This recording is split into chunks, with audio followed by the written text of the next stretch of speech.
വാർത്തകളെ തിരിച്ചുവരാം. ഇസ്രയേൽ ഫലസ്തീൻ വെടിനിർത്തൽ തുടരുന്ന കാര്യത്തിൽ ആശങ്ക. കെയ്റോയിൽ ഇന്ന് നടക്കാനിരുന്ന സമാധാന ചർച്ച മാറ്റിവെച്ചതായി ഈജിപ്ത് അറിയിച്ചു. സിനായ് ആക്രമണത്തിന്റെ പശ്ചാത്തലത്തിൽ തങ്ങളുടെ മധ്യസ്ഥതയിൽ നടക്കുന്ന സമാധാന ചർച്ചകൾ അനിശ്ചിതമായി മാറ്റിവെച്ചതായി ഈജിപ്ത് പ്രസിഡന്റ് ഫത്തേഹ് അൽ സിസി പറഞ്ഞു. അതേസമയം സംഘർഷം തുടരുന്ന ജെറുസലേമിലേക്ക് കൂടുതൽ സേനയെ അയക്കുമെന്ന് ഇസ്രയേൽ പ്രധാനമന്ത്രി ബെന്യാമിൻ നെതന്യാഹു പറഞ്ഞു. ഇസ്രായേൽ പലസ്തീൻ വെടിനിർത്തൽ കരാർ നീട്ടുന്നതുമായി ബന്ധപ്പെട്ട് ഇന്ന് കെയ്റോയിൽ നടക്കാനിരുന്ന ചർച്ചയാണ് മാറ്റിവെച്ചത്. തങ്ങളുടെ മധ്യസ്ഥതയിൽ നടക്കുന്ന ചർച്ചകൾ അനിശ്ചിതമായി നീട്ടിവെക്കുകയാണെന്ന് ഈജിപ്ത് പ്രസിഡന്റ് അബ്ദുൽ ഫത്തഹ് അൽ സിസി പറഞ്ഞു. സിനായിൽ വെള്ളിയാഴ്ച നടന്ന ചാവേർ ആക്രമണത്തിൽ 31 ഈജിപ്ത് സൈനികർ കൊല്ലപ്പെട്ട സാഹചര്യത്തിലാണ് ഈജിപ്തിന്റെ നടപടി.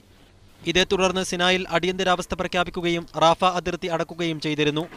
ഈ സാഹചര്യത്തിലാണ് സമാധാന ചർച്ചകൾ അനിശ്ചിതമായി മാറ്റിവെച്ചത്. ഇക്കാര്യം ഹമാസ് സ്ഥിരീകരിക്കുകയും ചെയ്തു. أبلغت حركة حماس بتأجيل جولة المفاوضات الغير مباشرة حول التهدئة ووقف إطلاق النار وذلك بسبب അതിനിടെ ജെറുസലേമിലേക്ക് കൂടുതൽ സേനയെ അയക്കുമെന്ന് ഇസ്രായേൽ പ്രധാനമന്ത്രി ബെഞ്ചമിൻ നെതന്യാഹു അറിയിച്ചു. മസ്ജിദുൽ അക്സയിൽ ആരാധനയ്ക്കെത്തുന്ന പലസ്തീനികളെ ഇസ്രായേൽ സൈന്യം തടഞ്ഞതോടെയാണ് ജെറുസലേമിൽ സംഘർഷമുണ്ടായത്. എന്നാൽ മസ്ജിദുൽ അക്സയിൽ തമ്പടിക്കുന്നത് ഹമാസ് തീവ്രവാദികളാണെന്നാണ് നെതന്യാഹുവിന്റെ പക്ഷം. שתתגבש בבירה היא שמיידים אבנים, זורקים בקבוקי מולוטוב, מפרים את הסדר. പലസ്തീൻ പ്രദേശങ്ങളിലെ കുടിയേറ്റവും നിർമ്മാണ പ്രവർത്തനങ്ങളും ഈയിടെ ഇസ്രായേൽ ഊർജിതമാക്കിയിരുന്നു. വെടിനിർത്തലിന് ശേഷവും പുതിയ സംഘർഷങ്ങൾ ഉടലെടുത്ത സാഹചര്യത്തിൽ കെയ്റോയിൽ നടക്കാനിരുന്ന സമാധാന ചർച്ചകൾക്ക് വലിയ പ്രാധാന്യമായിരുന്നു രാഷ്ട്രീയ നിരീക്ഷകർ നൽകിയിരുന്നത്. എന്നാൽ ഈജിപ്തിന്റെ പിന്മാറ്റം കാര്യങ്ങൾ വഷളാക്കുമെന്നാണ് വിലയിരുത്തൽ.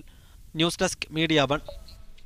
ഇസ്രായേലിന്റെ കുടിയേറ്റ പദ്ധതിക്കെതിരെ ഭീഷണി സ്വരവുമായി ജോർദാൻ. ഫലസ്തീൻ ഭൂമിയിലെ കുടിയേറ്റം അവസാനിപ്പിക്കാൻ തയ്യാറായില്ലെങ്കിൽ ഇസ്രായേലുമായുള്ള സമാധാന കരാർ റദ്ദാക്കുമെന്ന് ജോർദാന്റെ മുന്നറിയിപ്പ്. ജെറുസലേമിലെ വിശുദ്ധ പള്ളിയിൽ മുസ്ലിങ്ങൾക്ക് ലഭിക്കുന്ന നിലവിലെ സ്വാതന്ത്ര്യം തുടരണമെന്നും അവർ ആവശ്യപ്പെട്ടു. ഈജിപ്തിന് ശേഷം ഇസ്രായേലുമായി സമാധാന കരാർ ഒപ്പുവച്ചിട്ടുള്ള ആദ്യ അറബ് രാഷ്ട്രമാണ് ജോർദാൻ. ഫലസ്തീൻ അധീന പ്രദേശങ്ങളിൽ ഇസ്രായേൽ തുടരുന്ന കുടിയേറ്റം അവസാനിപ്പിക്കാത്ത പക്ഷം ഈ കരാർ റദ്ദാക്കുമെന്ന് ഇസ്രായേലിലെ ജോർദാൻ അംബാസിഡർ വലീദ് ഉബൈദത്ത് പറഞ്ഞു.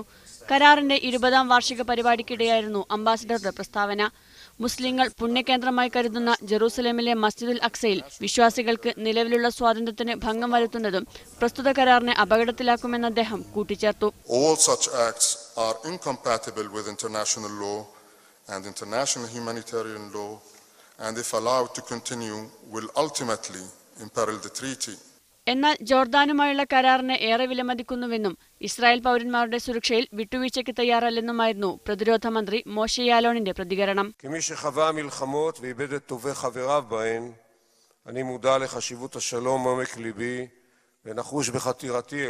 ഫലസ്തീൻ പ്രദേശങ്ങളിലെ കുടിയേറ്റവും നിർമ്മാണ പ്രവർത്തനങ്ങളും ഈയിടെ ഇസ്രായേൽ ഊർജിതമാക്കിയിരുന്നു. മസ്ജിദുൽ അക്സയിൽ ആരാധനയ്ക്കെത്തുന്ന സ്ത്രീകളും കുട്ടികളും അടക്കമുള്ള ഫലസ്തീനികളെ ഇസ്രായേൽ സൈന്യം തടയുകയും ചെയ്തു. ഇത് വിശ്വാസികളും സൈന്യവും തമ്മിൽ ഏറ്റുമുട്ടലിനിടയാക്കിയിരുന്നു. ഈ പശ്ചാത്തലത്തിലാണ് ജോർദാന്റെ ഭീഷണി. News desk media 1.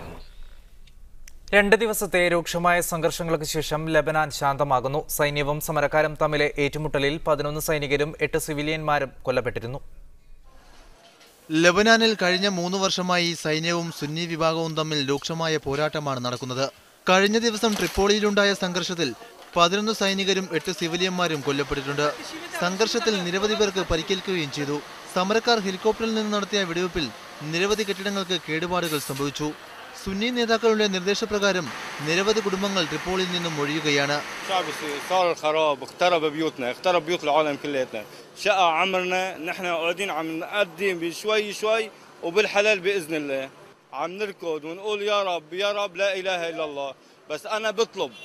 ഒക്ടോബർ 15-ന് ലിബിയയുടെ പടിഞ്ഞാറൻ മേഖലയിൽ ആരംഭിച്ച സംഘർഷത്തിൽ ഇതുവരെ 189 പേർക്ക് ജീവൻ നഷ്ടപ്പെട്ടിട്ടുണ്ട്. News desk media 1. യുക്രൈനിൽ വോട്ടെണ്ണൽ പകുതി പൂർത്തിയായപ്പോൾ യൂറോപ്യൻ അനുകൂല പാർട്ടികൾക്ക് മുൻതൂക്കം. നിലവിലെ പ്രസിഡന്റ് പെറോഷെങ്കോ തന്നെ വീണ്ടും അധികാരത്തിലെത്തുമെന്നാണ് സർവേ ഫലങ്ങൾ സൂചിപ്പിക്കുന്നത്. വോട്ടെണ്ണൽ പുരോഗമിക്കുന്ന യുക്രൈനിൽ യൂറോപ്യൻ അനുകൂല പാർട്ടികൾക്കാണ് മുൻതൂക്കം. പകുതി വോട്ടുകൾ എണ്ണിക്കഴിഞ്ഞപ്പോൾ പ്രസിഡന്റ് പൊറോഷെങ്കോയുടെയും പ്രധാനമന്ത്രി ആർസെനി യാത്സെന്യുക് എന്നിവർ നേതൃത്വം നൽകുന്ന യൂറോപ്യൻ അനുകൂല പാർട്ടികൾക്കാണ് മേൽക്കൈ. 29 പാർട്ടികൾ മത്സരിക്കുന്നതിൽ 21% പേരും വോട്ട് ചെയ്തത് യൂറോപ്യൻ അനുകൂല പാർട്ടികൾക്കാണ്. സർവേ ഫലങ്ങളിലും മേൽക്കൈ പൊറോഷെങ്കോയ്ക്കാണ്. ഫെബ്രുവരിയിൽ നടന്ന വിപ്ലവത്തിന് ശേഷം ആദ്യമായാണ് യുക്രൈനിൽ തെരഞ്ഞെടുപ്പ് നടക്കുന്നത്. സംഘർഷബാധിത കിഴക്കൻ മേഖലയിൽ 30 ലക്ഷം പേർ തെരഞ്ഞെടുപ്പിൽ നിന്ന് വിട്ടുനിൽക്കുന്നുണ്ട്. റഷ്യയ്ക്കൊപ്പം ചേർന്ന ക്രിമിയയും വോട്ടെടുപ്പിൽ പങ്കെടുക്കുന്നില്ല. എന്നാൽ തെരഞ്ഞെടുപ്പ് തികച്ചും ജനാധിപത്യ രീതിയിലാണ് നടന്നതെന്ന് യൂറോപ്യൻ തെരഞ്ഞെടുപ്പ് നിരീക്ഷക സമിതി അറിയിച്ചു.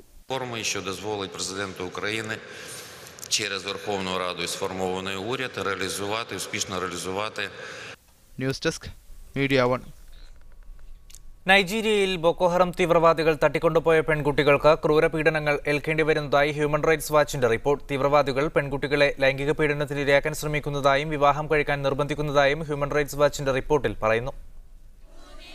2009 മുതൽ ഇതുവരെയായി 500-ലധികം വനിതകളെയാണ് ബോക്കോഹറം തീവ്രവാദികൾ തട്ടിക്കൊണ്ടുപോയത്. ഇക്കഴിഞ്ഞ ഏപ്രിലിൽ മാത്രമായി 13 മുതൽ 20 വയസ്സുവരെ പ്രായമുള്ള 270 പെൺകുട്ടികളെ തീവ്രവാദികൾ തടവിലാക്കി. തടവിലാക്കപ്പെട്ട പെൺകുട്ടികൾക്ക് കൊടിയ പീഡനങ്ങളാണ് ഏൽക്കേണ്ടി വരുന്നതെന്ന് ഹ്യൂമൻ റൈറ്റ്സ് വാച്ച് പുറത്തുവിട്ട റിപ്പോർട്ടിൽ പറയുന്നു. തടവിലാക്കപ്പെട്ട പെൺകുട്ടികളുമായി നടത്തിയ അഭിമുഖത്തിനു ശേഷമാണ് റിപ്പോർട്ട് തയ്യാറാക്കിയത്. തീവ്രവാദികളുടെ ഭാഗത്തുനിന്ന് ക്രൂരപീഡനങ്ങളാണ് തങ്ങൾക്ക് ഏൽക്കേണ്ടി വന്നതെന്ന് ഇവർ പറയുന്നു. തീവ്രവാദികൾ ലൈംഗികമായി പീഡിപ്പിക്കാൻ ശ്രമിക്കുന്നതായും വിവാഹം കഴിക്കാൻ നിർബന്ധിക്കുന്നതായും തടവിലാക്കപ്പെട്ട പെൺകുട്ടികൾ പറയുന്നു.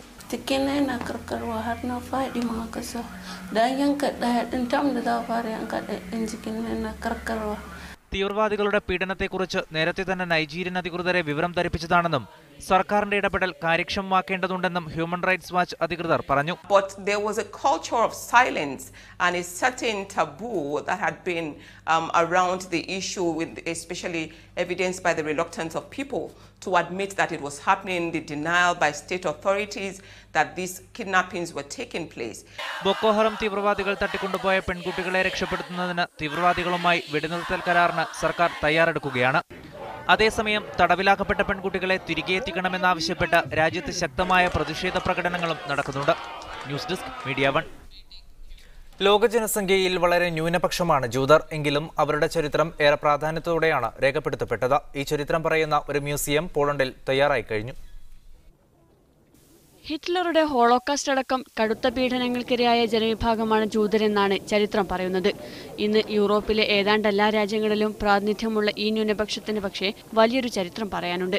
ജൂതരുടെ 1000 വർഷത്തെ ചരിത്രം പറയുന്ന ഒരു മ്യൂസിയം പോളണ്ടിൽ തയ്യാറായി കഴിഞ്ഞു. വാർസോയിൽ പുതുതായി പണിത കെട്ടിടത്തിലാണ് മ്യൂസിയം. പോളിഷ് ജൂതരുടെ ഭൂതകാലമാണ് ഇവിടെ പ്രധാനമായും വിവരിക്കുന്നത്. പോളണ്ടിലെ ജൂതർ എങ്ങനെ കൊല്ലപ്പെട്ടുവെന്നും മാത്രമല്ല എങ്ങനെ ജീവിച്ചുവെന്നും അറിയിക്കുന്ന വിവരങ്ങളാണ് ഈ മ്യൂസിയത്തിലുള്ളത്. അത്യാധുനിക സംവിധാനങ്ങൾ ഉപയോഗപ്പെടുത്തിയാണ് മ്യൂസിയം സജ്ജീകരിച്ചിരിക്കുന്നത്. ജൂതരുടെ ചരിത്രവും നന്മയും കാഴ്ചക്കാരിലേക്ക് ഏറ്റവും നന്നായി കൈമാറുന്ന രീതിയാണ് ഇതിന്റെ സജ്ജീകരണം. മ്യൂസിയം കെട്ടിടത്തിന്റെ നിർമ്മാണം പോളണ്ട് സർക്കാരും എക്സിബിഷൻ രാജ്യത്തിനകത്തും പുറത്തുമുള്ള സന്നദ്ധ പ്രവർത്തകരുമാണ് ഏറ്റെടുത്തിരിക്കുന്നത്. ചൊവ്വാഴ്ച ഇസ്രായേലിന്റെയും പോളണ്ടിന്റെയും പ്രസിഡന്റുമാർ ചേർന്ന് മ്യൂസിയം പൊതുജനങ്ങൾക്കായി തുറന്നുകൊടുക്കും. News desk media 1. കേന്ദ്ര സർക്കാർ സുപ്രീം കോടതിക്ക് കൈമാറിയ വിദേശ ബാങ്കുകളിലെ കള്ളപ്പണ നിക്ഷേപകരുടെ പട്ടികയിൽ 3 പേർ മാത്രം. രാഷ്ട്രീയക്കാരെ ഒഴിവാക്കിയ പട്ടികയിൽ ഉൾപ്പെട്ട 3 പേരും ഇന്ത്യൻ വ്യവസായികളാണ്. ഇരട്ട നികുതി ഒഴിവാക്കൽ നിയമമുള്ളതിനാൽ കള്ളപ്പണക്കാരുടെ പേര് വെളിപ്പെടുത്താനാകില്ലെന്ന് കഴിഞ്ഞയാഴ്ച കേന്ദ്രം സുപ്രീം കോടതിയെ അറിയിച്ചിരുന്നു. രാവിലെ 10:30 കള്ളപ്പണക്കാരുടെ പട്ടികയടങ്ങിയ സത്യവാങ്മൂലം സമർപ്പിക്കുന്നതായി അറ്റോർണി ജനറൽ മുകുൾ റെസ്തോഗി സുപ്രീം കോടതിയെ അറിയിച്ചത്. ഡാബർ ഗ്രൂപ്പിന്റെ ഡയറക്ടർ പ്രദീപ് ബർമൻ, ഗുജറാത്തിലെ രാജ്കോട്ട് കേന്ദ്രീകരിച്ച് സ്വർണ്ണ രത്നവ്യാപാരം നടത്തുന്ന പങ്കജ് ചിമൻലാൽ ലോധിയ, ഗോവയിലെ ഖനന വ്യവസായികളായ ടിംബ്ലോ ഗ്രൂപ്പിലെ രാധ എസ് ടിംബ്ലോ എന്നിവരുടെ പേരുകളാണ് കേന്ദ്ര സർക്കാർ പുറത്തുവിട്ടത്. ഈ 3 പേർക്കെതിരെയും അന്വേഷണം നടക്കുന്നുണ്ടെന്നാണ് സർക്കാർ പറയുന്നത്. എന്നാൽ 3 പേരുടെ പേരുകളല്ല, കള്ളപ്പണ നിക്ഷേപകരായ 800 പേരുടെ പട്ടികയാണ് രാജ്യം കാത്തിരിക്കുന്നതെന്ന് കോൺഗ്രസ് പ്രതികരിച്ചു. उन तमाम नामों का खुलासा किया जाए, देश को बताया जाए, जो लिस्ट आपके पास है, पता चले किन किन लोगों के पैसे विदेशी बैंकों के अंदर जमा. അതേസമയം 4 പ്രമുഖ കോൺഗ്രസ് നേതാക്കളുടെ കള്ളപ്പണ നിക്ഷേപത്തെക്കുറിച്ച് അന്വേഷണം നടന്നുകൊണ്ടിരിക്കുകയാണെന്ന് കേന്ദ്ര സർക്കാർ വൃത്തങ്ങൾ സൂചിപ്പിക്കുന്നുണ്ട്. UPA സർക്കാരിലെ ഒരു സഹമന്ത്രിയുടെ പേരും ഇക്കൂട്ടത്തിലുണ്ടെന്നും സൂചനകളുണ്ട്. അതേസമയം BJPയോട് അടുത്ത് നിൽക്കുന്ന വ്യവസായികളിൽ പലരും ഈ കള്ളപ്പണ നിക്ഷേപകരുടെ കൂട്ടത്തിലുണ്ടെന്നും വാർത്തകളുണ്ട്. മീഡിയ 1 ഡൽഹി. പ്രധാന വാർത്തകൾ ഒരിക്കൽ കൂടി. തുനീഷ്യൻ പാർലമെന്റ് തെരഞ്ഞെടുപ്പിൽ ആദ്യഘട്ട ഫലങ്ങൾ നിദാ തുനീസ് പാർട്ടിക്ക് അനുകൂലം. 217 അംഗ അസംബ്ലിയിൽ 83 സീറ്റ് നിദാ തുനീസിന്, അന്നഹദ പാർട്ടിക്ക് 68 സീറ്റ്. തോൽവി അംഗീകരിക്കുന്നുവെന്ന് അന്നഹദ പാർട്ടി. കുവൈത്തിനും ഖത്തറിനുമെതിരെ അമേരിക്കയുടെ വിമർശം. ഭീകരവാദ പ്രസ്ഥാനങ്ങൾക്ക് സാമ്പത്തിക സഹായം എത്തിക്കുന്നതിന് കുവൈത്തിലെയും ഖത്തറിലെയും ചില സംവിധാനങ്ങൾ കാരണമാകുന്നതായി അമേരിക്കൻ ട്രഷറി സെക്രട്ടറി. വിമർശം വാൾസ്ട്രീറ്റ് ജേർണലിൽ. കുവൈത്ത് മന്ത്രിസഭയിൽ പുതിയ 2 മന്ത്രിമാർ കൂടി. ചുമതലയേറ്റത് ഡോക്ടർ ബദർ അഹമ്മദ് അൽ ഈസയും യൗബ് അബ്ദുൾ മുഹസിൻ അൽ സാനിയെയും. സൗദിയിൽ ഇന്റർനാഷണൽ സ്കൂളുകളിലെ വിദേശി അധ്യാപകരുടെ നിയമന പ്രശ്നത്തിന് പരിഹാരമാകുന്നു. പരിഹാരം തൊഴിൽ മന്ത്രാലയത്തിന്റെ അജീർ സർവീസിൽ രജിസ്റ്റർ ചെയ്യുന്നത് മുഖേന തൊഴിൽ വിദ്യാഭ്യാസ വകുപ്പുകൾ കൈകോർക്കുന്നതിലൂടെ ശാശ്വത പരിഹാരമാകുമെന്ന് പ്രതീക്ഷ. ഇസ്രയേൽ ഫലസ്തീൻ വെടിനിർത്തൽ കാര്യത്തിൽ ആശങ്ക. ഇന്ന് നടത്താനിരുന്ന സമാധാന ചർച്ച മാറ്റിവെച്ചെന്ന ഈജിപ്ത് പ്രസിഡന്റ്. ജെറുസലേമിലേക്ക് കൂടുതൽ സേനയെ അയക്കുമെന്ന ഇസ്രയേൽ പ്രധാനമന്ത്രി ബെന്യാമിൻ നെതന്യാഹു. ഫലസ്തീൻ ഭൂമിയിലെ കുടിയേറ്റം അവസാനിപ്പിച്ചില്ലെങ്കിൽ ഇസ്രയേലുമായുള്ള സമാധാന കരാർ റദ്ദാക്കുമെന്ന് ജോർദാൻ. ഇതോടെ ഇന്നത്തെ ന്യൂസ് 1 മലയാളം ഇവിടെ പൂർണ്ണമാവുകയാണ്. ശുഭരാത്രി.